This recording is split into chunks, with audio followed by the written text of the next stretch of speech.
नमस्कार दोस्तों, आज के हमारे इस वीडियो में जीवित पुत्र का व्रत में सुनी जाने वाली भगवान ज्योतिवाहन की कथा लेकर आए हैं। एक समय की बात है, गंधर्वों के एक राजकुमार थे जो बहुत दयालु, उदार और परोपकारी थे। बहुत कम उम्र में ही उन्हें सत्ता प्राप्त हो गई थी, परंतु उनका मन सत्ता के कार्यभार में नहीं लगता था। कुछ समय बाद ही वह अपना राज्यभार छोड़कर अपने पिता की सेवा के लिए वन को चले गए। वन में उनका विवाह माल्यावती नाम की एक राजकन्या से हो गया। एक दिन जब ज्योतिवाहन वन में भ्रमण कर रहे थे, तब उन्होंने वन में एक वृद्ध महिला को विलाप करते हुए देखा। उस वृद्धा का दुख देखकर उनसे रहा नहीं गया और उन्होंने वृद्धा से विलाप का कारण पूछा। इस पर वह बोली कि मैं नागवंशी स्त्री हूँ और मेरा एक ही पुत्र है। पक्षी राज गरुड़ के सामने प्रतिज्ञा हुई थी कि प्रतिदिन खाने के लिए उन्हें एक नाग सौंपा जाएगा। इस प्रतिज्ञा के अनुसार आज मेरे पुत्र शंखचूड़ को भेजने का दिन है।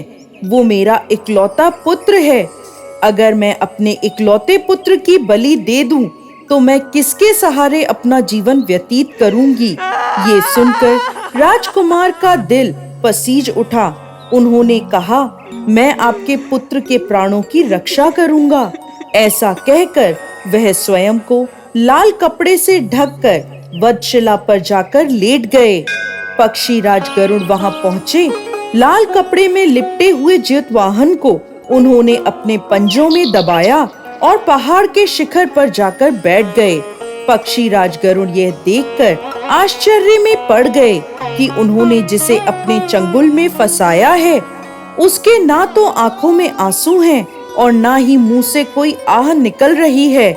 ऐसा कभी नहीं हुआ। आखिरकार पक्षी राज ने राजकुमार से उसका परिचय पूछा। गरुड़ जी के पूछने पर ज्योतिवाहन ने वृद्ध महिला से हुई सारी बात उन्हें बता दी। पक्षी राज गरुड़ हैरान हो गए। उन्हें आश्चर्य हुआ कि कोई किसी की मदद के लिए ऐसी कुर्बानी कैसे दे सकता है। गरुड़ राजकुमार ज्योतिवाहन की बहादुरी देखकर बहुत प्रसन्न हुए और उन्होंने राजकुमार को जीवन दान दे दिया। साथ ही उन्होंने भविष्य में नागों की बलि ना लेने की बात कही। इस प्रकार एक माँ के पुत्र की रक्षा हुई।